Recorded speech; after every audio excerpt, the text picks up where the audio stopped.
Prosecutor Michael Genelin is head of the hardcore gang division of the Los Angeles County District Attorney's Office.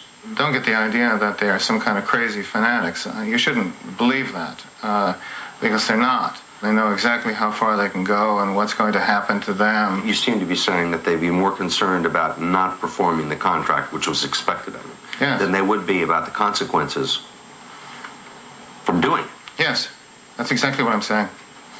I think that that once they agree to take on the hit, or they're told to take on the hit, many times they're told to do the hit without any input in it.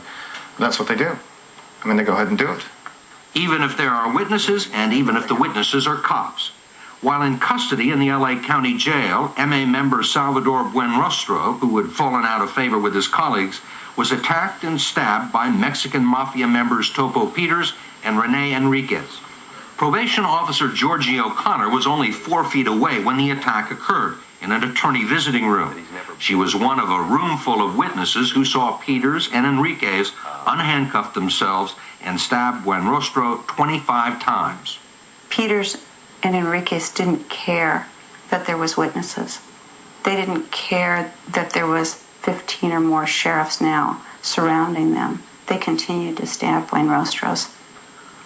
And when they thought he was dead, and I was close enough that I thought he was dead, they stopped, and they stood up, and they dropped their weapons, and they turned themselves back over to the sheriff's custody.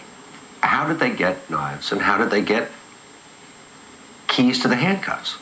I don't believe that there's anything that the Mexican Mafia members need that they cannot obtain, no matter whether they're inside a jail or prison facility. They can access weapons, access narcotics, access phones, and access anything that they need to take care of their business.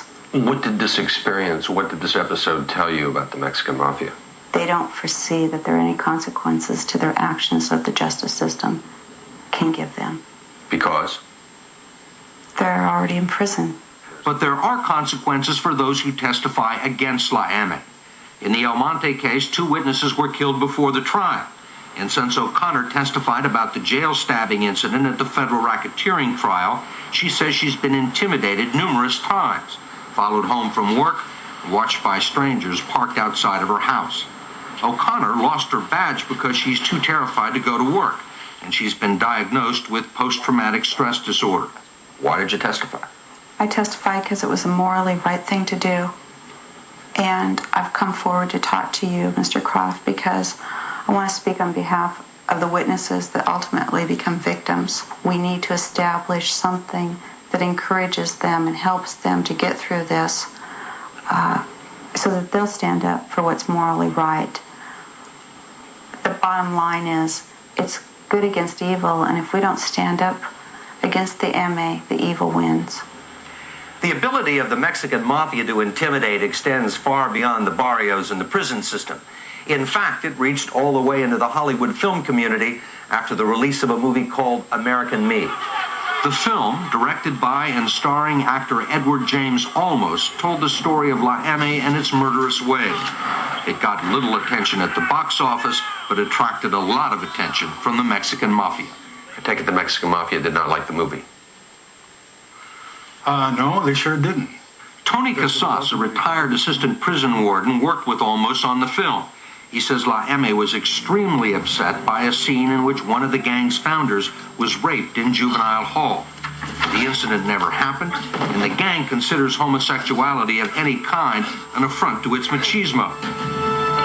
Within a year, 3 people who served as consultants on the movie were murdered, including anti-gang activist Ana Lizarraga. So all 3 of these people had been involved with the movie? Yes. And all 3 of them were killed? Yes. Because they were involved with the movie? Part of the reason that they were killed, I'm sure, had to do with the movie.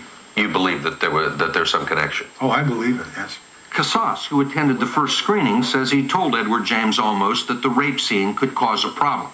You asked him why he put it in? I asked him why he put it in. What did he say?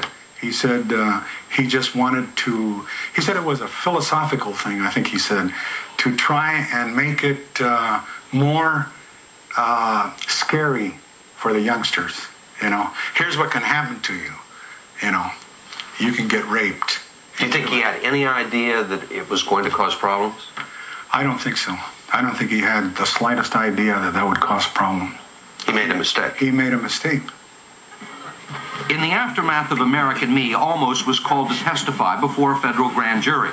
The original indictment in the racketeering case against Laame stated that the gang had tried to extort property and money from Olmos and wanted to kill him following the movie. According to law enforcement sources, the extortion count was dropped from the indictment when the actor indicated he had nothing to say regarding the threats against him. He has also refused to talk to us about the case. Is it difficult to get a witness to testify in a case involving the Mexican Mafia? I think anytime you have a gang case and they know Laime is involved, they will have certainly a tremendous amount of trepidation about testifying, and perhaps rightfully so. What do you mean, rightfully so? Well, I mean, it's clearly possible that that gang might go after them. And that's why Georgie O'Connor says her life will never be the same. I wear a vest, bulletproof vest. I try not to keep a regular schedule. I never open the front door to anyone.